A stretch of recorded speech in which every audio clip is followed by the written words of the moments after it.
기밀 기록에 표시된 날짜는 정부의 어떤 전문가도 공개적으로 언급하기를 꺼릴 만큼 무거운 의미를 지니고 있었다.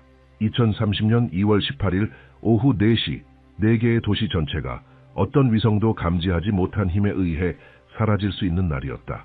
이 예언은 기술기관이나 과학적 시뮬레이션에서 나온 것이 아니라 시즈오카 언덕에 은둔하며 살아가던 한 여성에게서 비롯된 것이었다. 그녀는 그 예언이 놀라울 정도로 정확히 실현되는 것을 지켜본 이들 사이에서 두려움과 함께 신비로운 존재로 여겨졌다. 노부요 아야메, 올해 94. 그녀는 어린 시절부터 말도 듣지도 못했지만 어떤 논리도 뚫고 나가는 듯한 예언을 글로 남겼다. 그녀가 신뢰를 얻은 계기는 2026년 시니다 터널 붕괴 사고를 11개월 전에 정확히 예언한 사건이었다. 대중은 단순한 우연이라 여겼고 당국은 근거 없는 추측이라 판단했다. 그러나 생존자들은 미리 예고된 그 날짜를 결코 잊지 못했다. 그때부터 아야메가 남긴 모든 말은 일본 행정부의 은밀한 층위에서 회람되기 시작했고 그곳에서는 이성이 공포를 이기지 못했다. 이번 새로운 예언에서 그녀는 조용히 시작되어 예고 없이 번져나가며 도시 구조물들을 바닷속 깊이 끌고 갈 붕괴를 묘사했다. 마치 땅이 인간이 세운 것을 더 이상 지탱하지 못하는 듯한 모습이었다. 문서에는 단 한 문장만 기록되어 있었다. 4개의 도시가 삼켜질 것이다. 그 외에는 아무것도 없었다. 지도도, 지명도, 지리적 정보도 없었다. 오직 정확한 시간, 명확한 날짜, 그리고 피할 수 없는 충격. 정부는 이 내용을 망상이라며 무시하려 했지만 2026년에 실현된 예언의 기억이 어떤 안도도 허락하지 않았다. 그리고 장관들을 가장 괴롭힌 부분이 있었다. 아야메는 단순한 자연재해를 말하는 것이 아니라 수세기 동안 일본을 지탱해온 에너지 주기의 종말을 말하고 있었던 것이다.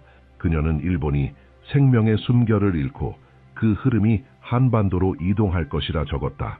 경제, 외교, 군사 전략에 익숙한 관료들에게 이 말은 황당하게 들렸다. 그러나 지난 10년간 기술, 인공지능, 군사력에서 급부상한 한국을 지켜본 이들에게 이 선언은 전혀 비현실적으로만 느껴지지 않았다. 신비주의처럼 들렸던 말들이 점점 현실의 조짐과 맞아떨어지기 시작한 것이다. 이 극도의 긴장 속에서 또 다른 요소가 내부의 공포를 증폭시켰다. 예언은 일본 역사상 최대 기술 프로젝트인 너실카의 실패를 언급하고 있었던 것이다. 이는 양자 칩을 제조해 일본을 다시 업계 선두로 끌어올리기 위한 33조 엔 규모의 투자였다. 그러나 예언은 이 기술 구조가 2030년을 넘기지 못할 것이며 첫 상업용 칩이 출시되기 전 붕괴할 것이라고 예고했다. 이 정보는 산업계 전반의 사기를 꺾었는데 특히 내부 보고서들에서 이미 지연, 냉각 실패, 양자 공명 챔버의 불안정성 등이 지적되고 있었기 때문이었다. 하지만 이 모든 문제는 대중에게 공개되지 않았다. 어떤 정보도 유출될 수 없었다. 전국적인 공황을 부추기는 일은 치명적일 것이었기 때문이다. 그러나 고립된 일부 부서에게는 그 예언을 더 이상 무시할 수 없게 되었다. 국가는 경제적 미래를 이 프로젝트에 걸었지만 이제 그것은 예언 속에서 파멸로 묘사되고 있었다. 장관들이 이 예언의 유출 가능성을 두고 대책을 논의하던 중 외부의 개입이 모든 상황을 악화시켰다. 39세의 언론인 카미아레는 정부가 숨긴 예언자와 그 예언들의 존재에 대한 익명의 제보를 받게 된 것이다. 레는 최근 몇 년 동안 작고 영향력 없는 기사들에 좌절하며 하락세에 있었다. 그러나 아야메라는 이름을 듣자마자 그는 2026년의 사고를 떠올렸다. 그는 그 재난을 직접 취재했고 원본 문서를 본 적이 있었으며 그 날짜가 실제 사건과 일치했다는 것을 기억하고 있었다. 그는 그 여인을 미신으로 치부할 수 없다는 것을 알고 있었다. 그의 내면에서 무언가가 깨어났고 위험을 이해하기도 전에 그는 이미 진실을 추적하기 시작했다. 새로운 예언은 고위 당국자들 사이에서만 회람되고 있었고 평범한 기자가 그것에 접근할 수 있으리라고는 아무도 상상하지 못했다. 그러나 레는 단 한 장의 봉투를 받게 되었고 그 안에는 예언의 문장과 아야메가 거주하는 산악 지역을 가리키는 희미한 지리적 단서가 담겨 있었다. 이 순간부터 이야기는 스스로의 형태를 갖기 시작했다. 레는 단지 하나의 기사를 추구하는 것이 아니었다. 그는 정부가 숨기려 하는 무언가의 이면에 있는 진실을 찾고 있었다.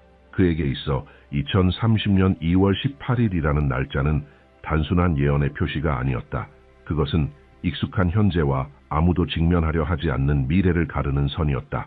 렌은 아야메를 찾는다면 실제로 무슨 일이 일어나려 하는지를 밝혀낼 수 있으리라 믿었다. 그가 내딛는 걸음 하나하나마다 나라 전체가 피할 수 없는 무언가를 향해 움직이고 있다는 느낌이 커져갔다. 그리고 그는 이 이야기가 반드시 대중에게 전달되어야 한다고 느꼈다. 왜냐하면 그 예언의 영향은 정치나 기술을 넘어 그가 매일 거리에서 마주치는 사람들의 삶과 직접적으로 연결되어 있었기 때문이다. 감춰진 것은 이해되어야만 했다. 그리고 그 여정은 이제 막 시작되었으며 그 누구의 권위로도 억제할 수 없는 힘들을 움직이고 있었다. 한편 한반도의 급격한 변화는 전 세계의 이목을 끌기 시작했고 아야메의 말은 구체적인 지표들과 일치하면서 또 다른 차원의 의미를 갖게 되었다. 한국의 양자 반도체 분야에서의 도약은 국가 차원의 예상을 초월했고 군사 수출은 주요 강대국과 견줄 정도의 수준에 도달했다. 그 사이 일본 경제는 정체에 빠졌고 외국인 투자는 감소세를 보였다. 아야메가 남긴 생명의 숨결이 한국으로 이동할 것이라는 문장은 처음엔 이해할 수 없는 영적인 표현처럼 들렸다. 그러나 지정학적 움직임을 통해 바라보았을 때 그것은 훨씬 더 거대한 무언가의 요약처럼 느껴졌다. 단순한 기술이나 산업의 문제가 아니라 영향력과 권력, 그리고 역사적 방향성의 이동이었다. 이웃나라는 놀라운 속도로 중심 무대에 올라서고 있었고 심지어 회의적인 분석가들조차 예언과 현실 사이의 일치를 인정하기 시작했다. 그리고 바로 그 상황 속에서 렌은 마침내 무녀가 사는 지역으로 향하기로 결심했다.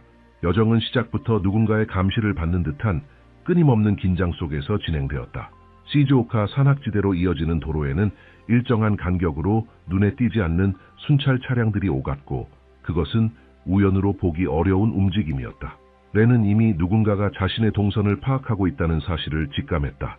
그러나 그것이 그의 발걸음을 멈추게 하지는 못했다.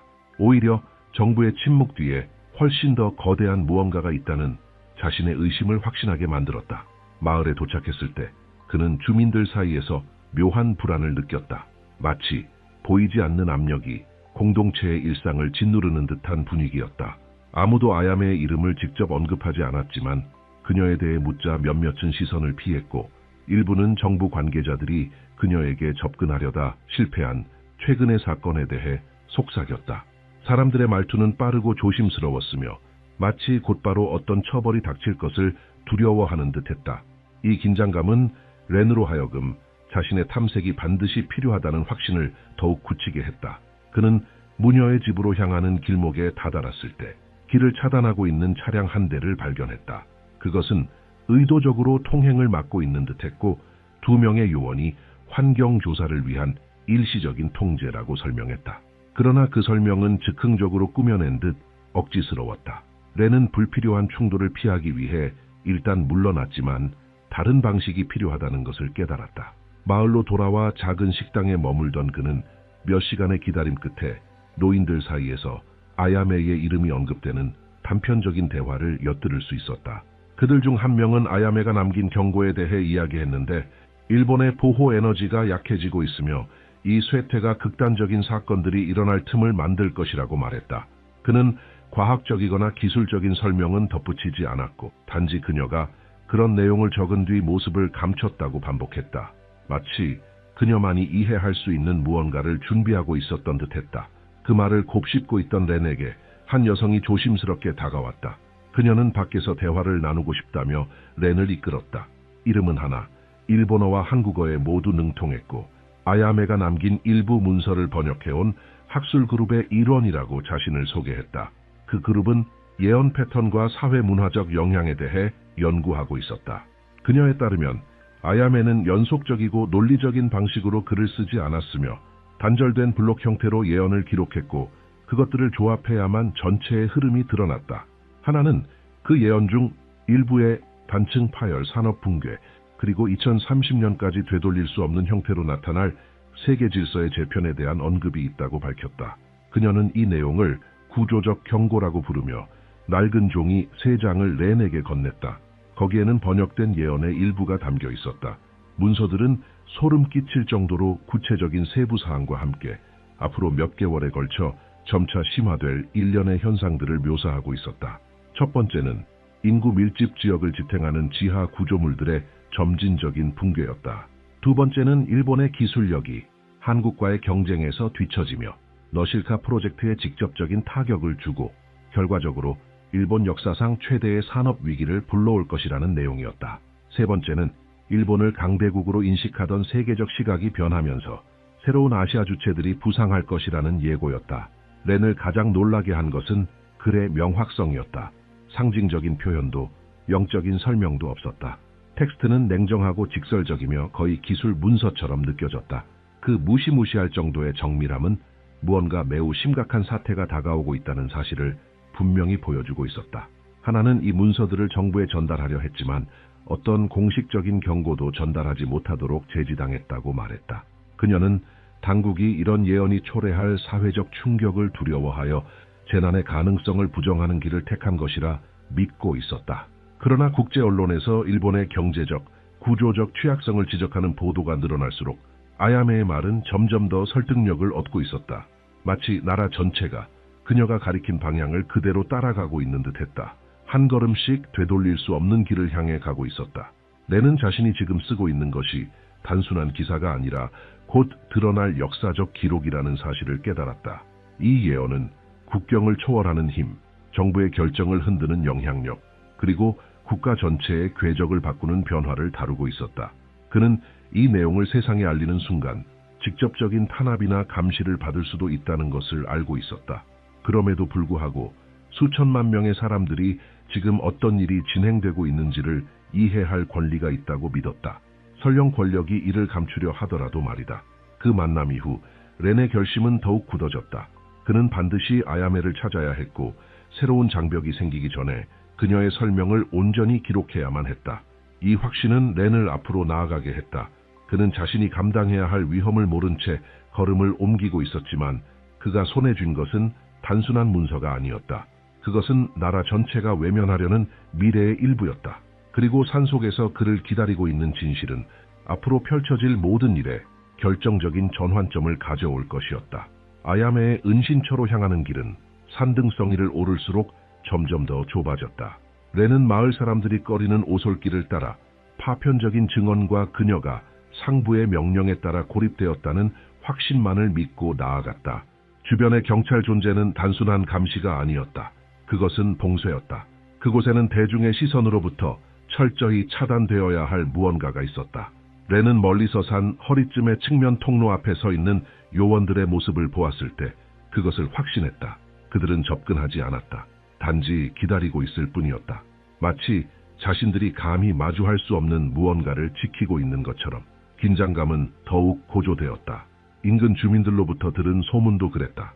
어느 날 밤 관용 차량들이 그 지역을 에워싸고 무녀의 집에 강제로 진입하려 했으나 곧 후퇴했다고 한다. 사람들은 그 원인을 지대도 없는 지진과는 다른 충격으로 설명했다. 그 사건 이후 어느 누구도 직접 접근하려 하지 않았다는 것이다. 렌은 그것이 과장된 이야기인지 실제로 있었던 일인지 알 수 없었다. 그러나 자신이 마주친 요원들의 반응은 분명히 무언가 알 수 없는 힘이 작동하고 있음을 뒷받침하고 있었다. 그는 하나가 알려준 우회로를 따라 조심스럽게 이동했다. 곧바로 접근할 수 없다는 것을 알았기 때문에 숲을 가로질러 나무와 바위에 가려진 오래된 경로를 찾아냈다. 좁고 험하고 오랫동안 잊힌 듯한 길. 그러나 그렇기 때문에 그것이 유일하게 안전한 길이었다. 거의 1시간을 기어오른 끝에 렌은 작은 공터에 도달했다. 그 한가운데에는 뒤틀린 나무들 사이에 자리한 오래된 목조 오두막이 하나 있었다. 문은 닫혀 있었지만 그곳에 누군가가 여전히 살고 있다는 흔적이 남아 있었다. 그는 심호흡을 하고 조심스레 다가갔다. 긴장과 긴급함이 뒤섞인 감정이 가슴을 조였다. 그리고 그가 문을 두드리려는 순간 문이 천천히 열렸다. 한 노인이 모습을 드러냈다. 또렷한 눈빛, 고요한 표정.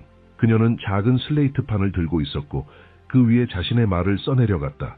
바로 아야메였다. 그녀의 연약한 외모는 공간 전체를 압도하는 존재감을 숨기고 있었다. 그녀의 자세는 마치 주변의 모든 사건을 이미 알고 있는 듯했고 보통 사람은 볼 수 없는 흐름을 꿰뚫고 있는 자의 의식을 품고 있었다. 아야메는 짧은 문장을 써서 칠판을 들어 보였다. 당신은 늦었어요. 그 말은 경고처럼 렌의 가슴을 강하게 때렸다. 그녀는 말없이 안으로 들어오라고 손짓했고 렌은 소박한 의자에 앉았다. 그 옆 테이블 위에는 기호, 날짜, 숫자 배열로 가득한 종이들이 흩어져 있었다. 그제야 렌은 자신이 이전에 받았던 예언이 이 거대한 퍼즐의 극히 일부에 불과했음을 깨달았다. 테이블 위 문서들은 미래의 사건들을 시간 순서가 아닌 단편적인 조각들로 기록하고 있었다. 마치 이 내용을 이해할 수 있는 단 한 사람만이 이 조각들을 조합해 전모를 파악할 수 있도록 구성된 듯했다. 아야메는 렌에게 그 문서들 중 3장을 건넸고 신중히 읽으라는 뜻으로 손짓했다. 첫 번째 문서에는 3방향에서 동시에 발생하는 지각판의 단층 붕괴가 언급되어 있었다. 이는 극히 드물며 발생 시 대규모 재앙을 불러올 수 있는 현상이었다. 두 번째 문서는 너실카의 붕괴를 다루고 있었는데 이는 단순한 인간의 실수 때문이 아니라 외부에서 연쇄적으로 발생하는 사건들이 그 설비의 물리적 구조를 직접적으로 침식시킬 것이라고 했다. 세 번째 문서에는 일본의 생명력, 즉 기 혹은 국가의 본질적 에너지가 점진적으로 한반도로 이동하는 현상이 묘사되어 있었다. 문장들은 상징이나 비유 없이 직설적으로 쓰여 있었고 마치 이미 일어난 사실을 보고하듯 차가운 정확성을 띠고 있었다. 렌이 정신없이 정보를 정리하려 애쓸 때 아야메는 또 한 장의 종이를 꺼내 무언가를 썼다. 그 문장을 보는 순간 렌의 호흡이 빨라졌다. 그들은 이미 당신이 여기 있다는 걸 알고 있어요. 그 말은 경고가 아니라 단순한 사실의 선언처럼 느껴졌다. 아야메는 놀라울 정도의 속도로 계속해서 글을 써 내려갔다. 그녀는 며칠 전 정부 요원들이 자신을 침묵시키려 시도했으나 어떤 보이지 않는 방해로 인해 접근하지 못했다고 밝혔다. 그날 이후 그녀는 외부와의 모든 접촉을 끊고 은둔한 채로 지냈으며 이 마지막 계시들을 전할 누군가가 오기를 기다렸다고 했다. 렌은 이 만남이 우연이 아니라 처음부터 예정되어 있었음을 깨달았다. 모든 것은 이 순간을 향해 조율되어 있었던 것이다.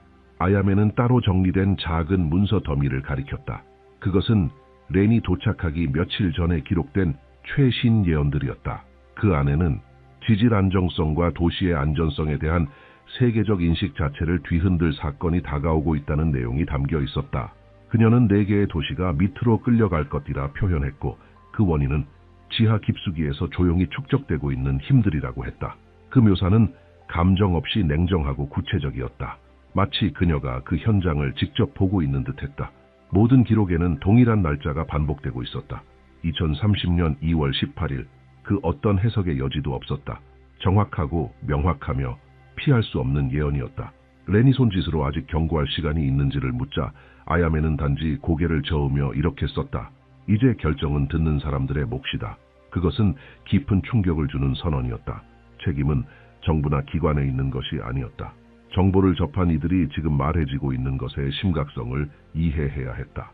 렌에게 그것은 자신이 그 순간부터 지니게 된 것이 단순한 문서 묶음이 아니라는 뜻이었다. 그것은 멈출 수 없는 무언가에 대비할 수 있는 마지막 기회였다. 그녀는 이어서 훨씬 더 최근에 작성된 마지막 조각을 건넸다. 그 문서에는 그녀만의 고유한 조직 체계처럼 보이는 기호들이 포함되어 있었고 상단에는 단순한 한 문장이 적혀 있었다. 일본이 침묵할 때 한국은 깨어난다. 렌은 이것이 모든 예언을 연결하는 마지막 고리임을 깨달았다. 그것은 단지 물리적인 재앙이 아니었다. 그것은 이 지역의 균형에 깊은 변화를 일으키는 것으로 경제, 문화, 정치, 집단의 운명을 가로지르는 함의를 지니고 있었다. 아야메와의 만남 이후 렌은 더 이상 외면할 수 없는 무게를 지니게 되었다. 무녀가 써 내려간 모든 말들은 그가 현실 세계에서 목격하던 움직임들과 정확히 맞아떨어졌다. 일본의 조용한 위기는 점점 심화되고 있었고 한국은 가속화된 속도로 강대국으로 부상하고 있었다. 그러나 가장 최근의 문서들은 단순한 지정학적 예측을 넘어서는 내용을 담고 있었다. 그것은 무시무시할 정도로 정밀하게 묘사된 일련의 재앙이었다. 아야메는 하나의 숨겨진 주기가 대규모 붕괴와 함께 끝날 것이며 그것은 인구 밀집 지역을 지탱하던 지하 구조물들에 영향을 미칠 것이라 기록했다. 그리고 그 붕괴의 결말은 즉각적일 것이라 했다. 수십 년간 축적되어 온 힘에 의해 도시들이 아래로 끌려가게 될 것이다. 그 경고는 어떤 해석의 여지도 남기지 않았다. 그것은 단호하고 명확하며 파괴적이었다. 기록들 사이에서 렌은 너실카의 최종 붕괴에 초점을 맞춘 일련의 문서들을 발견했다. 아야메는 일본 산업의 최대 희망으로 선포되었던 그 기술 중심지가 지하 불안정성의 영향으로 가장 먼저 타격을 입는 장소 중 하나가 될 것이라 묘사했다. 그녀는 내부 챔버의 결함, 비정상적인 진동, 그리고 설비 구조 기반에서의 심각한 침식 현상을 언급했다. 이 모든 것은 첫 번째 양자 칩이 출시되기 전, 즉 사전에 발생할 예정이었다. 이 정보들은 기업 내부 직원들이 보고한 이상 징후들과 정확히 일치했으며 외부에는 단 한 번도 공개되지 않았던 내용이었다. 마치 그 예언이 불가피한 기술적 붕괴의 모든 세부를 실시간으로 따라가고 있는 듯했다. 33조 엔이라는 막대한 투자가 들어간 너실카는 국가 재건의 상징에서 몰락의 전조로 바뀌어가고 있었다. 렌은 아야메가 단일한 비극을 묘사하고 있는 것이 아님을 깨달았다. 그녀는 수세대에 걸쳐 일본을 지탱해온 하나의 구조가 끝나가는 과정을 기록하고 있었다. 그 충격은 단지 기술에만 국한되지 않았다. 그것은 경제, 정체성, 사회적 안정성 전반을 뒤흔드는 일이었다. 그리고 그는 더 읽을수록 일본이 단순한 물리적 실패를 겪는 것이 아니라 세계 속에서의 위치 자체가 붕괴될 것임을 이해하게 되었다. 한국의 부상은 장식 없는 직설적인 문장들 속에 이미 기록되어 있었다. 그것은 일본이 잃은 에너지를 새로운 주체가 받아들이는 주도권의 이동이었다. 렌은 이 내용을 공개하는 것이 정치적 도발로 간주될 수 있다는 것을 알았지만 지금까지 읽어온 모든 것이 국제 정세의 최근 흐름과 정확히 맞아떨어지고 있다는 사실을 무시할 수 없었다. 바로 그 지점에서 아야메는 훨씬 더 심층적인 무언가를 드러냈다. 그녀의 마지막 기록들에서 변화는 처음에는 영적인 차원에서 시작되지만 곧 정치적 결정과 사회적 변화로 가시화된다고 설명되어 있었다. 한국은 세계 재편의 중심이 될 것이라는 내용이었다. 그녀는 일본의 힘이 흩어지면 그 빈자리를 이웃 국가에서 새로운 구조가 대체하게 될 것이며 그 구조는 다가올 변화의 본질을 이해할 수 있는 지도자들에 의해 이끌릴 것이라 썼다. 그녀의 예언 중에는 전례 없는 조약, 예상치 못한 동맹, 그리고 경제적 경계의 재구성이 언급되어 있었다. 렌은 그것이 단순히 자연재해에 대한 예측이 아님을 확신했다. 그것은 미래의 전체적 재설계였다. 그가 읽고 있는 것에 방대한 의미를 흡수하려 애쓰고 있을 때 아야메는 렌이 예상하지 못한 행동을 시작했다. 그녀는 일정한 속도로 글을 써내려가며 이 순환이 정점에 도달하는 정확한 순간에 대한 설명을 남겼다. 그녀가 묘사한 지각 현상은 점진적인 것이 아니었다. 그것은 갑작스럽고 동시적이며 되돌릴 수 없는 것이었다. 세 개의 단층이 일본 영토 아래에서 각각 다른 방향으로 열리며 수세기 동안 축적된 에너지를 방출하게 될 것이다. 이 힘은 지하에서 수직적인 이동을 일으켜 하나의 사건 동안의 수많은 주거 지역을 아래로 끌어내릴 것이었다. 아야메는 4개의 도시가 연속적으로 영향을 받을 것이라 상세히 기록했으며 그 과정에서 전면적인 대피는 불가능하다고 명시했다. 그 시나리오는 너무나 구체적이어서 렌은 심호흡을 하고서야 계속 읽을 수 있었다. 날짜, 장소, 사건의 순서, all 모두가 그곳에 있었고 해석의 여지 따위는 없었다. 그때 무녀는 예언에 훨씬 더 민감한 부분을 드러냈다. 그녀는 며칠 전 자신이 겪은 추적에 대해 썼다. 당국은 그녀를 강제로 데려가려 했지만 현장에서 장비와 차량들이 혼란에 빠지는 예기치 못한 사건 이후 후퇴했다고 한다. 렌은 그 부분을 읽으며 몸이 굳어버렸다. 그것이 설명할 수 없는 현상이어서가 아니라 산 주변에 상시 배치된 경찰과 요원들의 존재가 바로 그 사건이 실제였음을 뒷받침했기 때문이었다. 그녀를 침묵시키려는 시도는 이 문서들이 절대 언론인의 손에 들어가선 안 된다는 사실을 여실히 드러냈다. 그럼에도 불구하고 아야메는 주저하지 않고 모든 것을 렌에게 넘겼다. 그녀는 렌만이 이 내용을 세상에 알릴 의지를 가진 유일한 인물이라는 것을 알고 있었던 것이다. 그 만남에서 렌이 읽은 마지막 부분은 무녀의 최종 계시였다. 아야메는 그녀의 전체적인 비전을 요약한 문장을 가리켰다. 일본이 침묵할 때 한국은 깨어난다. 거기에는 상징적 의미 따위는 없었다. 그것은 주도권의 전환과 새로운 시대를 열 구조적 변화에 대한 직접적인 선언이었다. 렌에게 있어 그 말은 이웃 국가가 예언된 붕괴 이후 세계 재편의 중심지가 될 것임을 의미했다. 이 예언은 더 이상 일본만의 이야기가 아니었다. 그것은 아시아 전체의 이야기였으며 그 파장은 세계 전역에 미칠 것이었다. 아야메는 마치 하나의 순환을 마무리하듯 문서들을 정리했다. 렌은 그제야 마지막 문이 자신 앞에 열렸음을 이해했다. 이제부터는 무녀가 아닌 자신의 선택이 남아 있었다. 앞으로 일어날 일에 대해 세상이 알게 될지 아닐지는 전적으로 그의 몫이었다. 이 자각은 그의 어깨를 무겁게 짓눌렀지만 동시에 오랜 시간 잊고 있던 결심을 일깨웠다. 이제 나아갈 시간이었다. 왜냐하면 역사는 기다려주지 않기 때문이다. 렌이 오두막을 떠날 때 그의 손에는 그의 경력에서 어쩌면 현대사 전체에서 가장 충격적인 문서가 될 수 있는 것이 들려 있었다.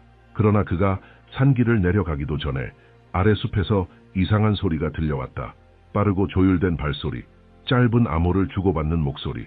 주민도 아니었고 호기심에 온 이들도 아니었다. 그 움직임은 너무 정교했고 너무 조용했고 너무 조직적이었다. 우연한 접근이 아니었다. 렌은 자신이 이미 추적되고 있다는 사실을 깨달았다. 누군가가 무녀와 관련된 어떤 정보도 외부로 퍼지지 않도록 막으려 하고 있었다. 긴장감이 온몸을 휘감으며 그는 몇 걸음 뒤로 물러나 바위 뒤에 몸을 숨겼다. 그 자리에서 그는 3명의 요원이 접근해 오는 것을 목격했다. 모두 제복을 입고 있었고 손전등과 휴대용 탐지기로 주변을 수색하고 있었다. 그들은 단순한 흔적을 찾는 것이 아니라 특정한 누군가를 추적하고 있었다. 자유와 생명이 위협받고 있다는 자각은 모든 것을 더욱 명확하게 만들었다. 예언은 단순히 불신의 대상이 아니라 이제는 적극적으로 억압되고 있었다. 아야메의 존재 자체가 공공으로부터 진실을 통제하려는 제도적 권력에 대한 위협이었던 것이다. 그리고 이제 렌은 그 조용한 충돌의 한복판에 있었다. 그는 요원들이 몇 미터 떨어지기를 기다렸다가 반대편 비탈로 향하는 우회로를 택했다. 그 길은 가파르고 위험했지만 체포를 피할 수 있는 유일한 선택지였다. 그의 움직임은 계산되어 있었고 숨소리조차 조절해 주의를 끌지 않도록 했다. 하산은 예상보다 훨씬 오래 걸렸고 그가 마침내 보조도로에 도착했을 때는 이미 하늘이 어두워지기 시작하고 있었다. 마을까지의 여정은 지속적인 추격의 감각으로 가득 차 있었다. 여러 순간 렌은 차량이 가까워지는 소리, 문이 닫히는 소리, 무정의로 전달되는 명령들을 들었다고 느꼈다. 그는 곧 사라지지 않으면 아무것도 세상에 알릴 수 없게 될 것이라는 사실을 깨달았다.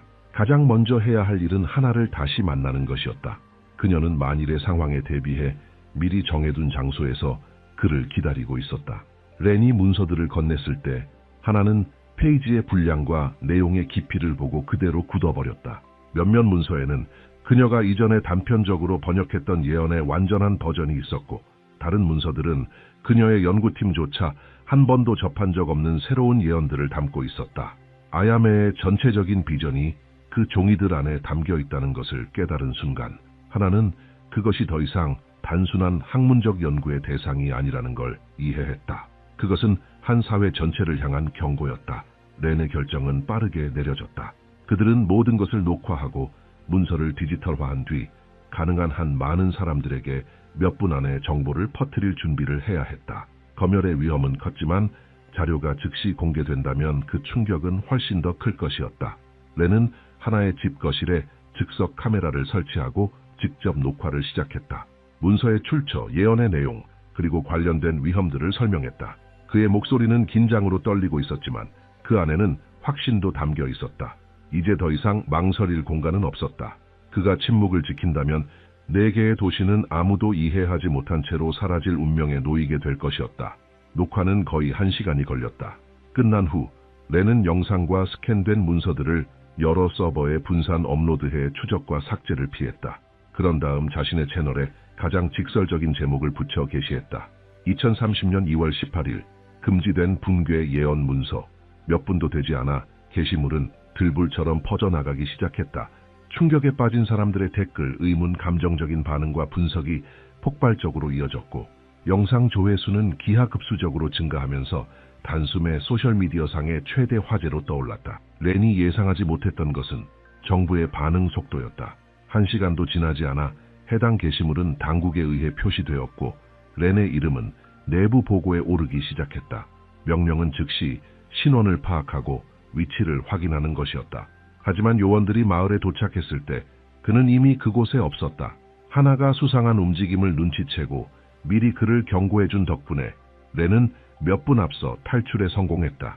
그러나 그를 기다리고 있는 것은 훨씬 더 파괴적인 충격이었다. 은신처를 향해 이동하던 중 그는 휴대폰으로 한 통의 메시지를 받았다. 문자 내용은 없었고 한 장의 사진만 도착해 있었다. 그의 아내와 딸이 낯선 남성들에게 감시당하고 있는 장면이었다. 그 아래엔 짧은 경고가 있었다. 지금 당장 멈춰. 충격은 말 그대로 전신을 마비시켰다. 렌은 세상이 자신을 조여오고 있다는 것을 느꼈다. 그는 그 순간 자신이 단순한 제도적 검열과 싸우고 있는 것이 아니라는 걸 깨달았다. 그는 진실에 접근하는 자라면 누구든 파괴할 준비가 된 시스템과 맞서고 있었다. 공포와 죄책감이 얽히며 그의 가슴을 조여왔지만 동시에 그는 새로운 종류의 결심을 품게 되었다. 그들은 예언을 막기 위해 그의 가족을 건드렸다. 진실을 알리는 것을 막기 위해 그의 삶을 무너뜨리려 했다. 그리고 그것은 곧 아야메의 예언이 정확히 그녀가 말한 대로 다가오고 있다는 것을 의미했다. 다음 행동을 고민하던 중 또 하나의 충격적인 소식이 전해졌다. 아야메가 다음 날 아침 숨진 차에 발견된 것이었다. 공식적인 사인은 급성 심장마비였다. 그러나 마을 사람들은 전날 새벽 그녀의 집 근처에서 경찰의 움직임을 목격했다고 증언했다. 무녀의 죽음은 더 이상 그녀로부터 직접 정보를 얻을 수 없음을 뜻했지만 동시에 상황의 심각성을 명확히 입증하는 사건이기도 했다. 이제 그녀가 렌에게 남긴 모든 것이 유일한 정보원이 되었고 정부는 그 마지막 단서를 완전히 봉쇄하기 위해 어떤 수단이든 동원할 준비가 되어 있었다. 기자는 자신이 이제 되돌릴 수 없는 경계를 넘었다는 것을 깨달았다. 이제부터 벌어질 일들은 그의 경력, 이름 안전을 훨씬 뛰어넘는 것이었다. 그것은 세상의 마지막으로 진실을 들려줄 수 있는 기회였다. 압박이 점점 거세지는 가운데 그가 올린 영상은 계속해서 확산되고 있었고 그 여파는 어떤 기관도 통제할 수 없는 범위에 도달하고 있었다. 렌의 영상은 그가 상상조차 하지 못한 규모로 퍼져나갔다. 24시간도 지나지 않아 수백만 조회수를 기록했다. 일본 사회는 공포, 불신, 무언가 곧 일어날 것이라는 감각 사이에서 양분되었다. 아야메의 문서들은 인터넷 전역으로 퍼졌고 독립 전문가들, 지질학 연구자들, 도시 안전학자들, 국제 기자들, 심지어 오래된 예언의 실현이라 믿는 종교 단체들까지 이를 분석하기 시작했다. 그와 동시에 투명성을 요구하는 해시태그들이 SNS 상에서 주요 화제로 떠올랐고 외국 언론은 일본 정부의 직접적인 답변을 요구하기 시작했다. 4개의 도시가 삼켜질 수 있다는 정보가 퍼지면서 일부 취약 지역에서는 자발적인 부분 대피가 벌어졌다.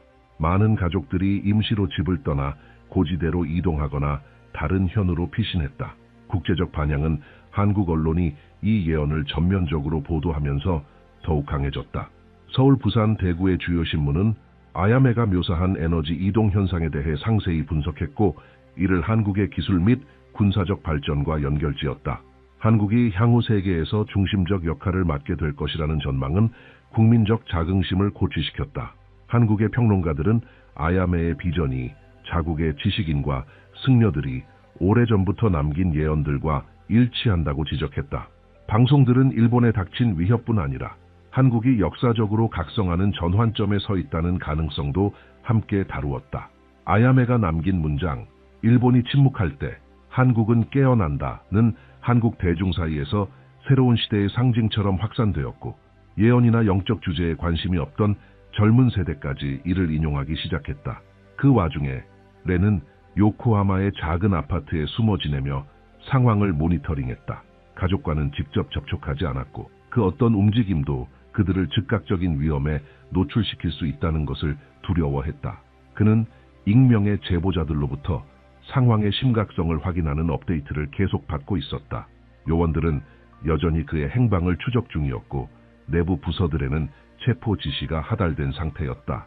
그럼에도 불구하고 영상의 폭발적인 인기 덕분에 내용을 삭제하려는 시도는 오히려 더 큰 의혹을 낳을 뿐이었다.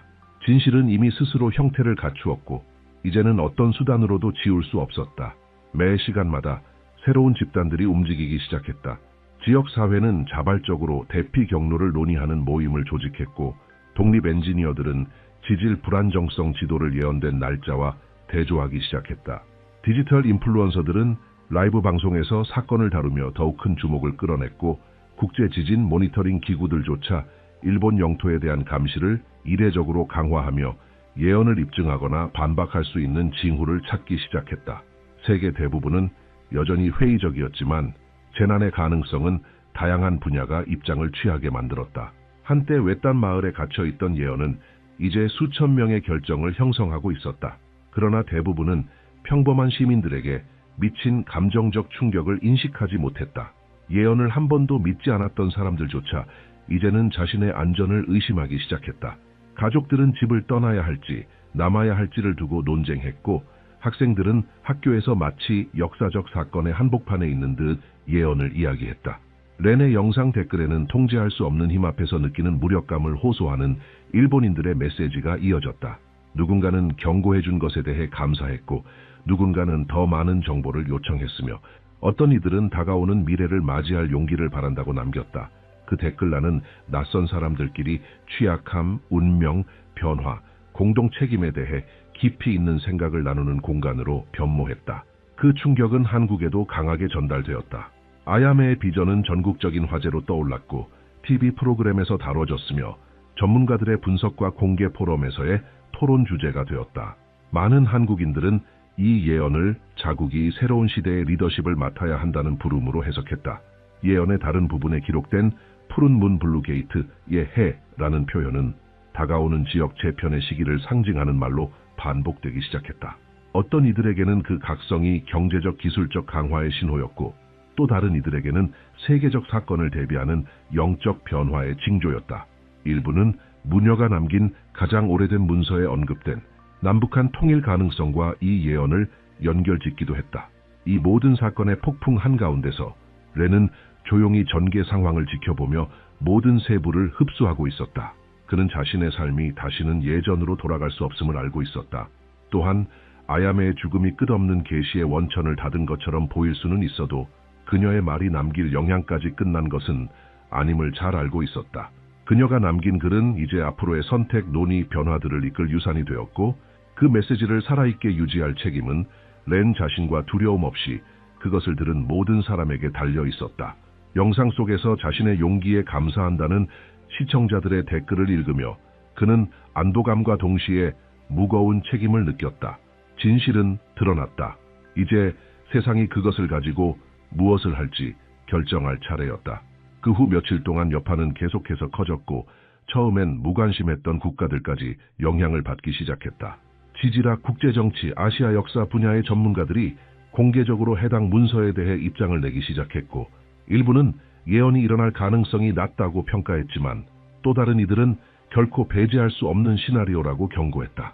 전 세계적 논의는 더욱 뜨거워졌다.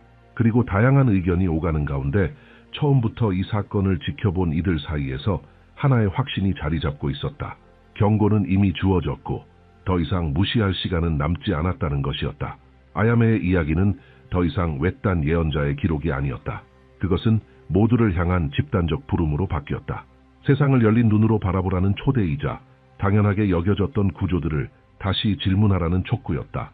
거대한 변화가 다가오기 전 나타나는 신호들에 대해 다시 성찰하라는 충동이었다. 그리고 렌은 비록 위험에 둘러싸여 있었지만 자신이 해야 할 일은 끝났음을 느꼈다. 그는 메시지를 사람들에게 전달했다. 이제 각 시청자가 그것을 어떻게 해석하고 반응할지는 그들의 몫이었다. 이 이야기에서 어떤 부분이 당신에게 닿았다면 댓글에 당신의 생각을 남겨주세요. 그리고 이 계시가 미래에 대해 어떤 의미를 갖는지 당신의 시각을 공유해 주세요. 당신의 목소리는 이 순간의 깊이를 다른 이들이 이해하는 데 큰 힘이 될 수 있습니다. 대부분의 사람들은 에드가 케이시의 예언이 수십 년 전에 종료되었다고 믿고 있었지만 독립연구자들이 잊혀진 기록들을 검토하기로 결정하면서 상황이 달라졌다. 그들은 특별한 것을 발견할 것이라고 기대하지 않았지만 처음 몇 페이지에서 나온 내용은 이러한 생각을 즉시 뒤엎었다. 케이시는 현재 시기와 직접적으로 연결되는 묘사들을 남겼으며 2025년 말과 2026년을 구체적으로 언급하고 있었다. 이 발견은 놀라움을 자아냈는데 그의 글은 오늘날 아시아 국가들 간에 퍼지고 있는 긴장 상황을 정확하게 언급하는 듯했기 때문이다. 그 계시의 어조는 직설적이고 비판적이며 불편함을 주는 것이었으며 마치 세상이 더 큰 사건이 일어나기 전에 깊은 피로의 시기를 겪게 될 것을 알고 있는 듯했다. 이 시작은 학계와 영적 공동체를 크게 움직였다. 케이시는 먼저 집단적 감정 영역에 영향을 미칠 주기를 설명하고 있었다. 그는 인류가 이 시기의 무게를 내부 불안정, 충동적 행동, 증가하는 양극화를 통해 느끼게 될 것이라고 주장했다. 연구자들은 이 내용을 현재 현실과 비교했으며 그 일치가 무시할 수 없을 만큼 크다는 것을 깨달았다. 나타나는 감각은 불안감을 조성했는데 예언자의 기록이 마치 오늘 관찰되는 사회적 행동을 실시간으로 논평하는 듯했기 때문이다. 정치적 긴장, 경제적 위기, 지역적 갈등은 K씨가 세계적 붕괴의 첫 신호로 묘사한 패턴과 정확히 일치했다. 이 일치로 그의 예언이 모호한 경고가 아님이 분명해졌다. 그것은 사람들의 내면에서 시작되어 외부 세계로 드러날 전환기의 시기에 대한 상세한 경고였다. 발견 중 가장 중요한 지점은 연구자들이 K씨가 최면 상태에서 수백만 명이 동시에 경험한 현상을 설명한 기록을 발견했을 때 나타났다. 그는 하늘에 두 개의 빛이 나타나는 것을 언급했는데 하나는 밝고 다른 하나는 어두워 인간 의식의 분열을 상징하는 결정적 순간을 의미했다. 이 내용의 충격은 즉각적이었는데 물리적 사건이 아니라 집단적 정신 경험이었기 때문이다. 수억 명에게 동시에 도달할 수 있는 인식이었다. 약 3억 명이라는 추정은 인구 지도를 K씨가 언급한 지역과 비교했을 때 나온 결과였다. 중국, 일본, 한국이 반복적으로 나타나면서 이야기에서 명확한 패턴이 형성되었다. 이 정확성은 강한 의문을 불러일으켰는데 예언자가 이 지역이 세계적 변혁의 중심이 되어 나머지 지구에 영향을 미치게 될 것임을 시사하는 듯했기 때문이다. K씨는 사건들의 순서가 필수적이라고 확고히 설명했다. 그는 일본이 이 주기의 영향을 가장 먼저 느낄 나라가 될 것이라고 기록했다. 중국은 내부 혼란, 권력 다툼, 구조적 피로가 특징인 다음 단계를 겪게 될 것이었다. 한국은 마지막으로 영향을 받는 지점으로 등장하지만 중요한 세부 사항이 있었다. 예언에 따르면 이 간격은 한국에게 주변 국가에서 관찰된 신호를 해석할 수 있는 짧은 기회를 제공했다. 학자들은 이 해석을 일종의 전략적 영적 우위로 보고 있다. 짧은 순간 동안 의식적인 결정이 관련된 모든 다른 나라에 닥칠 피해를 줄일 수 있는 기회였다.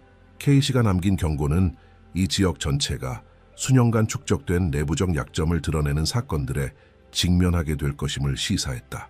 이 기록들을 연구한 전문가들은 K씨가 외부 현상만 예측한 것이 아님을 결론지었다.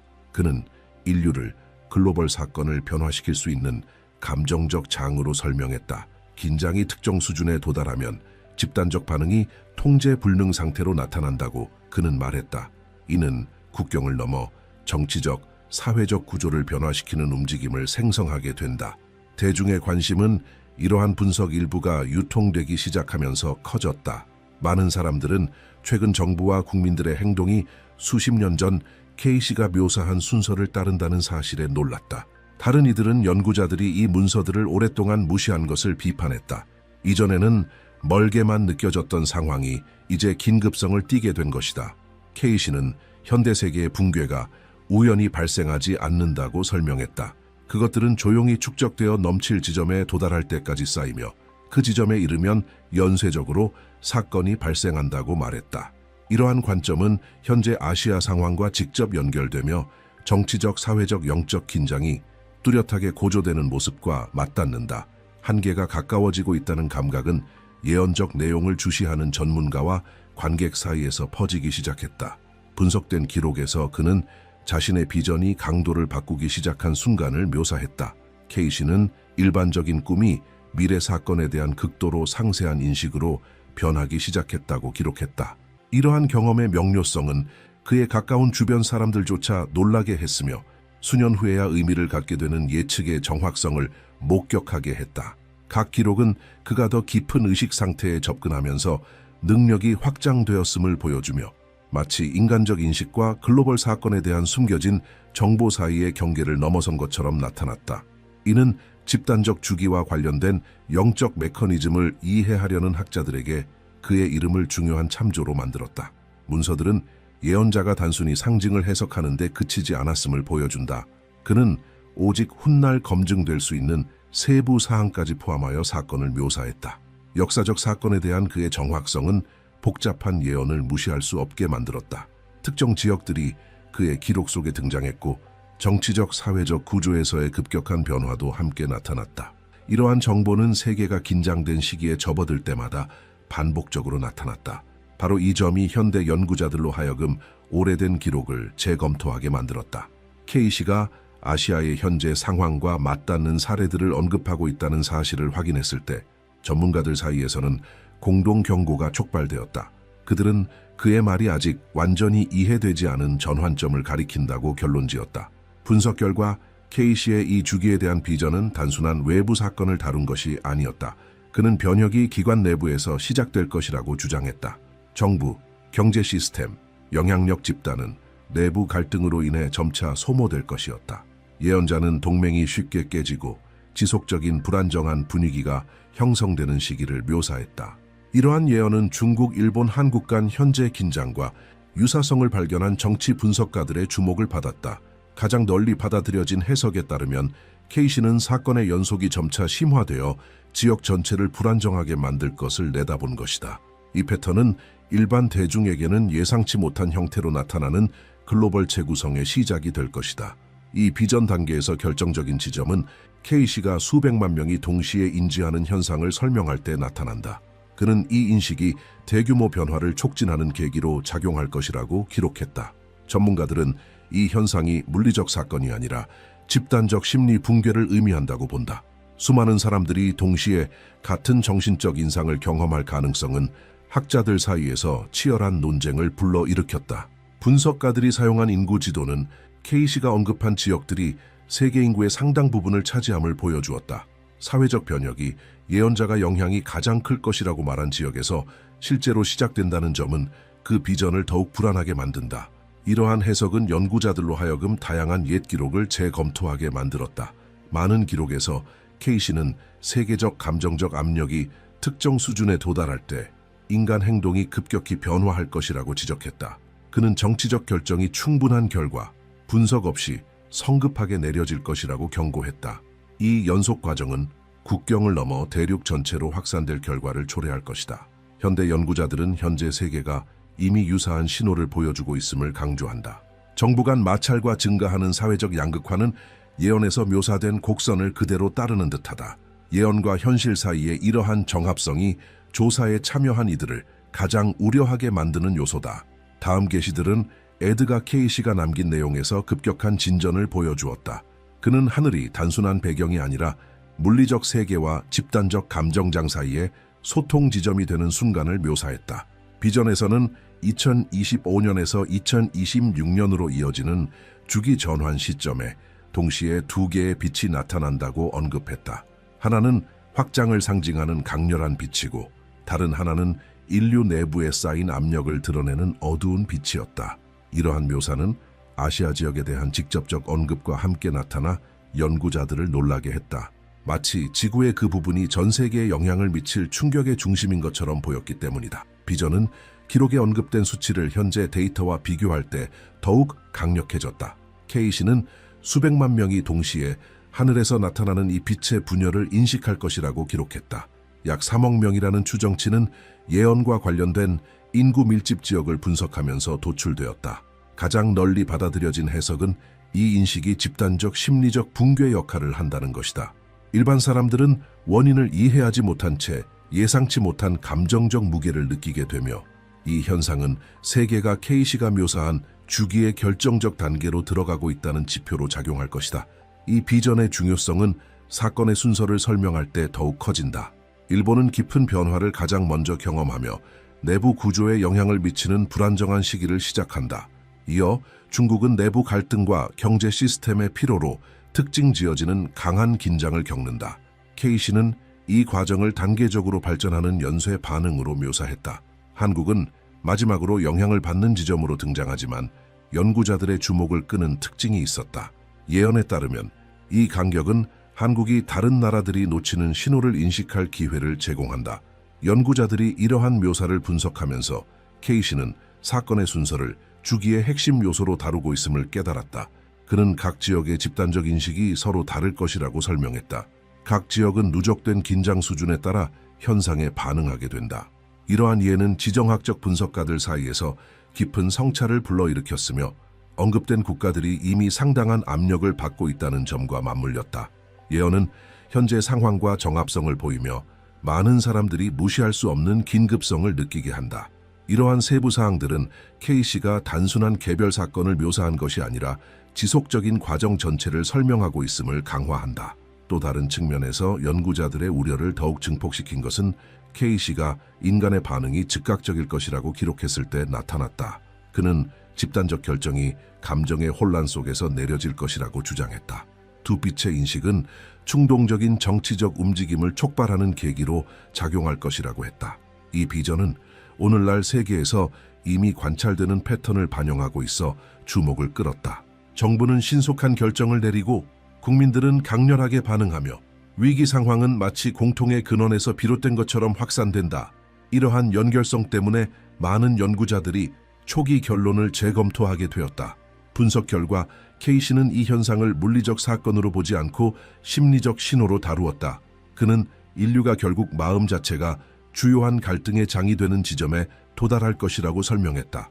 수백만 명이 빛의 분열을 인지할 때 그들은 무슨 일이 일어났는지 설명할 수 없지만 즉각적이고 강렬하게 반응할 것이다. 이 반응이 세계적 영향의 시작을 표시하는 지표가 될 것이다. 세상은 기존 방식으로는 통제할 수 없는 불안정의 물결을 경험하게 되며 K씨에게 이것은 글로벌 변화를 가속화하는 촉발점이 될 것이었다. 기록을 연구하는 동안 전문가들은 3억 명이라는 추정치가 상징적 수치가 아님을 깨달았다. 이는 특정 지역에 분포한 실제 사람들을 나타냈다. 가장 널리 받아들여진 해석에 따르면 이 동시적 인식은 해당 지역의 사회적 역학을 변화시킬 것이다. 집단적 행동은 예측 불가능해져 단기간에 깊은 변화를 촉발할 조건을 만들게 된다. 연구자들은 이 과정이 오늘날 세계 여러 지역에서 관찰되는 현상과 유사함을 깨닫고 경악했다. 예언과 현실 사이의 시간 간격이 급속히 줄어드는 듯 보였다. 전문가들이 비전의 내용을 현재 인류의 상태와 비교할 때 우려는 더욱 커졌다. 감정적 긴장, 전 세계적 불안, 심리적 소진은 이미 인류가 압박 속에 살고 있음을 나타낸다. K씨는 인간의 마음이 특정 수준의 긴장에 노출될 때 현실 인식이 변화한다고 기록했다. 이러한 변화는 두빛 현상 동안 더욱 증폭될 것이다. 이는 집단적 착각이 아니라 인류 자체의 감정 상태가 만든 효과이다. 영향력은 매우 강렬하여 수백만 명이 마치 보이지 않는 구조가 내부적으로 붕괴되는 것과 유사한 경험을 느끼게 될 것이다. 다음 기록들은 조사 전체의 분위기를 완전히 바꾸는 세부 사항을 드러냈다. 에드가 K씨는 두빛 현상 이후 아시아에서의 사건 순서가 글로벌 영향의 중심이 될 것이라고 묘사했다. 그는 일본이 정치적 문제뿐 아니라 감정적 붕괴를 가장 먼저 경험하게 될 것이라고 설명했다. 이러한 영향은 집단적 인식으로 인해 대규모 결정이 변화하는 결과로 나타날 것이라고 했다. 분석가들은 이 예측을 현재 일본의 긴장 상황과 비교하며 K씨가 제도적 안정성의 급격한 붕괴를 예견했음을 깨달았다. 이는 전 세계의 관심을 끌 시기를 시작하는 신호였다. 묘사는 중국을 언급할 때 더욱 복잡해졌다.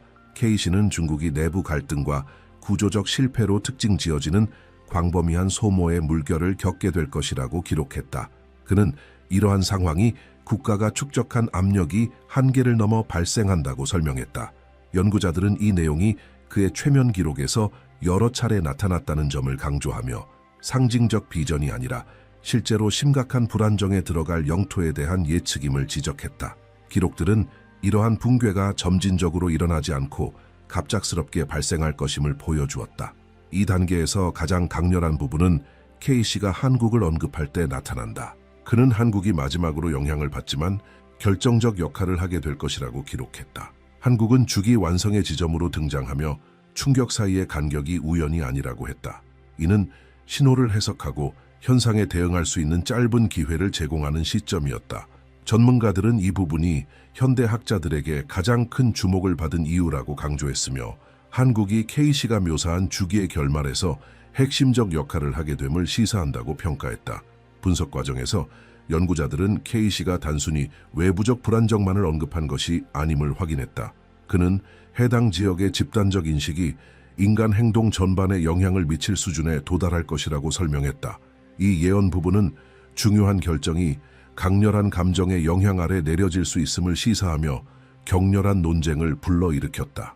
위험은 단순히 현상 자체에 있는 것이 아니라 사람들의 반응에도 있다는 점이다.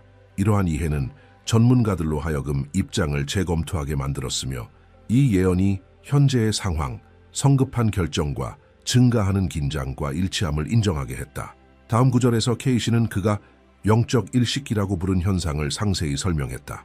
그는 인류가 자기 내부의 그림자를 세상에 투영하는 시점에 들어설 것이라고 기록했다.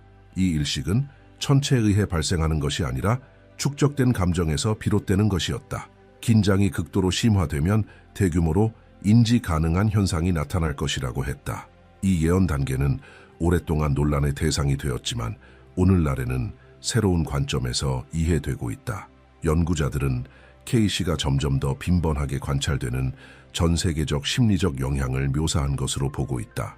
영적 일식은 케이시가 그것이 파동처럼 퍼질 것이라고 설명하면서 더욱 복잡해졌다.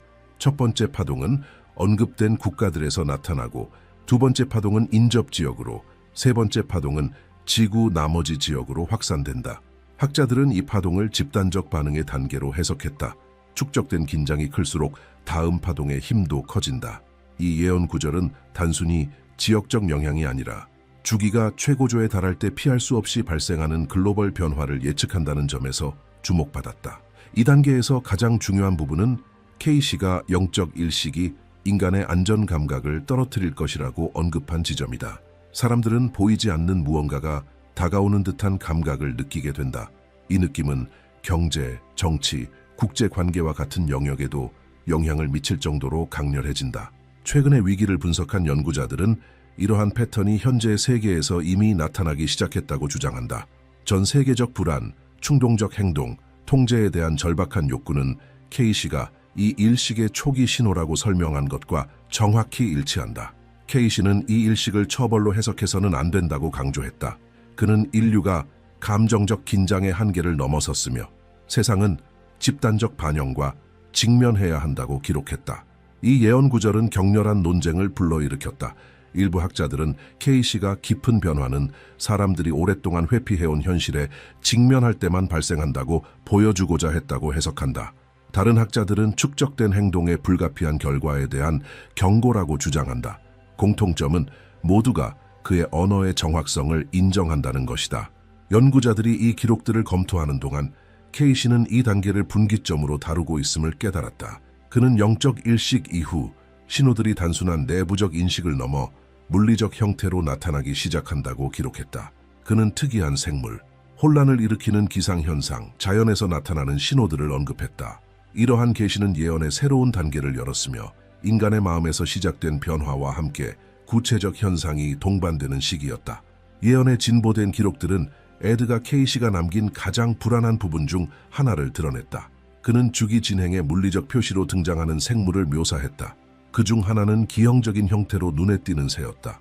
케이시는 한국에서 사람들이 6개의 다리를 가진 까마귀를 다양한 지역에서 목격하게 될 것이라고 기록했다. 이 까마귀는 특정한 신호처럼 나타났으며 수십 년 동안 학자들을 충격에 빠뜨렸다.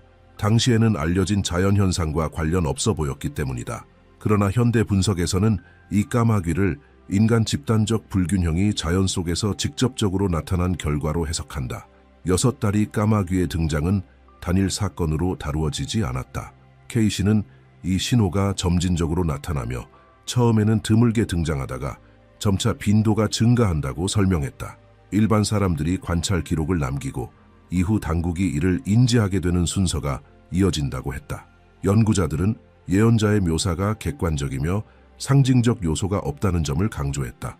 그에게 이것은 물리적 경고였으며 영적 주기가 한계를 넘어 현실화되기 시작했음을 알리는 표시였다. 가장 널리 받아들여진 해석은 이 생물이 인간 행동에 축적된 긴장으로 인해 자연 질서가 붕괴되는 것을 나타낸다고 본다. 기록을 검토하는 동안 전문가들은 케이시가 이러한 신호를 사회가 즉각적으로 대응해야 하는 사건으로 다루고 있음을 발견했다. 그는 이러한 현상을 무시하면 심각한 결과가 발생할 것이라고 경고했다. 예언자는 인간의 반응이 이후 사건의 방향을 결정할 것이라고 설명했다.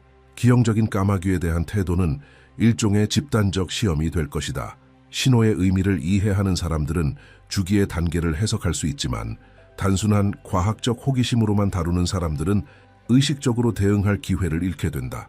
이러한 세부 사항은 현대학자들의 주목을 끌었으며 현재의 위기 상황에서 인간 반응과 유사한 패턴을 발견하게 한다. 후속 구절들은 자연과 관련된 더욱 불안한 예언을 담고 있었다.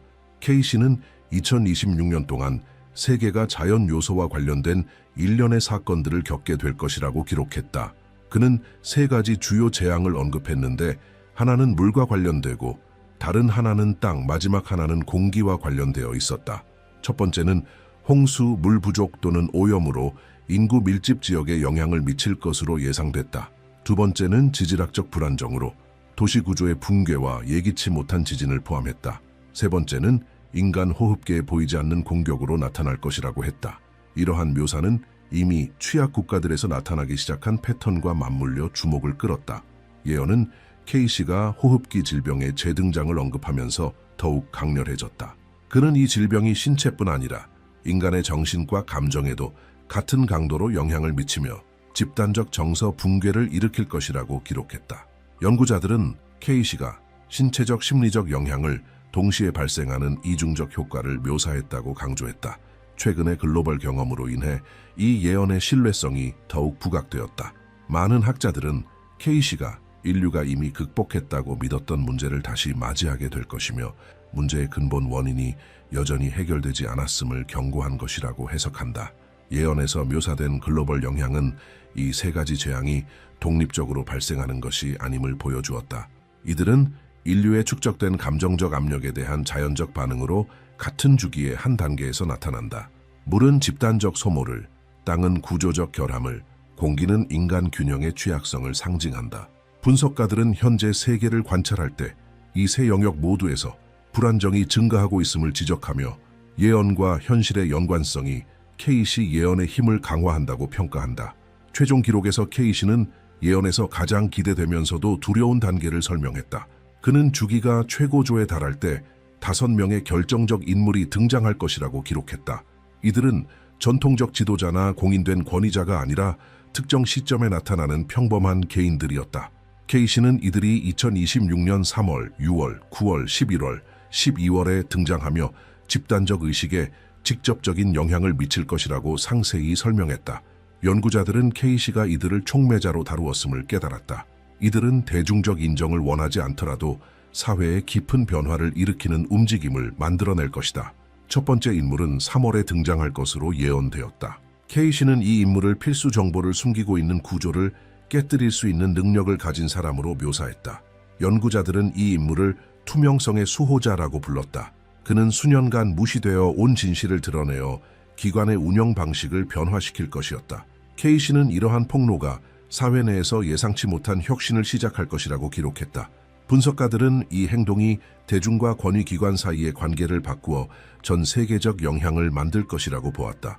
첫 번째 움직임은 이후 모든 사건을 위한 공간을 열고 주기의 다음 단계를 촉발하는 반가소의 역할을 하게 된다. 두 번째 인물은 6월에 등장하며 영적 일식의 감정적 여파 속에서 나타날 것으로 예언되었다. 케이시는 이 인물을 집단 치유 과정을 이끌 수 있는 사람으로 정의했다. 그는 분열된 그룹을 하나로 묶는 움직임을 가져올 것이다.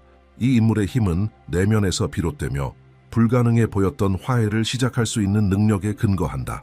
현대 연구자들은 이 단계가 중요하다고 평가하는데 이는 진정한 변혁은 긴장이 인지될 때 이루어지기 때문이다. 케이시는 세계가 초기 충격 이후 감정적 균형을 회복할 누군가를 필요로 한다는 것을 알고 있었다. 이 두 번째 인물은 인류가 쌓아온 소진을 줄이기 위해 등장할 것이다. 세 번째 인물은 9월에 등장한다. 이 사람은 분리된 요소들을 연결하는 역할을 맡는다. 케이시는 이 단계를 사회 구조를 재조직하고 더 이상 소통하지 않던 부문 간의 연결고리를 만드는 과정으로 설명했다. 분석가들은 이 설명을 현재의 상황과 비교하며 인류가 점점 더 분열되어 가고 있음을 확인했다. 연결의 인물은 이러한 문제에 대한 자연스러운 대응으로 등장한다. 케이시에 따르면 이 인물 없이는 사회가 주기의 다음 단계로 나아갈 수 없으며 이 비전은 연구자들로 하여금 이 인물을 예언의 주요 기둥 중 하나로 간주하게 만들었다. 네 번째 인물은 11월에 등장하며 케이시는 이 사람을 결단력 있는 행동의 상징으로 정의했다. 이 인물은 아이디어를 구체적 실천으로 바꾸는 능력을 지니며 사회의 물리적 영역, 경제, 공공정책, 집단 안전 등에서 실제 변화를 일으킬 책임을 가진다. 연구자들은 이 인물을 의도가 결과로 전환되는 지점으로 해석한다. 케이시는 이 인물이 수동적 주기의 고리를 끊고 국가에 영향을 미치는 발전을 촉발할 것이라고 단호하게 기록했다. 사회가 가장 취약한 시점에 등장하기 때문에 그 영향력은 즉각적이다. 다섯 번째 인물은 2026년 마지막 달에 등장한다. 케이시는 이 사람이 다음 주기에 대한 명확한 비전을 제시할 책임이 있다고 기록했다. 이 인물은 재건과 글로벌 재조직에 가능한 길을 보여주며 다른 인물들과 달리 직접적 행동보다는 방향 설정에 관여한다. 연구자들은 이 인물을 미래의 전달자라고 불렀다. 케이시는 이 인물이 없으면 인류가 2027년을 목적 없이 맞이하게 되어 주기가 붕괴로 이어질 실수를 반복할 것이라고 경고했다. 이 다섯 인물을 종합하면 전문가들은 케이시가 집단적 의식에 기반한 재건 과정을 묘사했음을 결론지었다. 인류는 계시, 치유, 재조직, 행동, 방향 설정의 단계를 거치게 되며 이는 케이시가 복원 순서라고 부른 구조를 형성한다. 각 인물은 세상이 그 기능을 필요로 하는 정확한 시점에 나타난다. 예언에 따르면 이 순서의 최종 영향이 인류가 다음 주기에 진입하는 방식을 결정한다. 최종 기록에서 가장 인상적인 부분은 케이시가 이 과정의 결과가 보장되지 않는다고 언급한 지점이다. 그는 사회가 이 인물들을 인식할 책임이 있으며 인류는 신호를 따를지 무시할지 선택해야 한다고 했다. 케이시에 따르면 이 선택이 2027년의 시작을 결정하며 세계는 재생의 단계로 들어갈 수도 장기적 불안정의 시기를 맞이할 수도 있다. 방향은 집단적 이해 능력에 달려있다. 이 비디오를 시청하는 대중 역시 이 과정에 직접적으로 참여한다. 각자가 의견을 공유하고 분석하며 반영하는 과정이 경고의 범위를 확대한다. 케이시는 예언이 사람들을 두렵게 만들기 위한 것이 아니라 길을 안내하기 위한 것임을 반복해서 강조했다. 관객이 자신의 인식을 공유할 때 집단적 이해가 풍부해지고 일상에서 나타나는 신호를 인식하고 의식적으로 대응할 수 있는 능력이 강화된다. 예언은 성찰로 전환될 때 비로소 의미를 갖게 되며 성찰은 사람들이 함께 이해하려 할 때만 가능하다. 케이시가 남긴 마지막 계시는 세계가 운명에 얽매여 있지 않음을 강조한다. 그는 인류가 항상 발전과 붕괴 사이에서 선택할 기회를 가진다고 기록했다. 이 선택은 신호가 나타날 때 명확해진다. 이제 신호가 제시되었고 순서가 모두에게 공개되었다. 하늘의 현상, 지구의 경고, 조용히 나타나는 인물, 행성을 압박하는 변화들. 인류는 주기의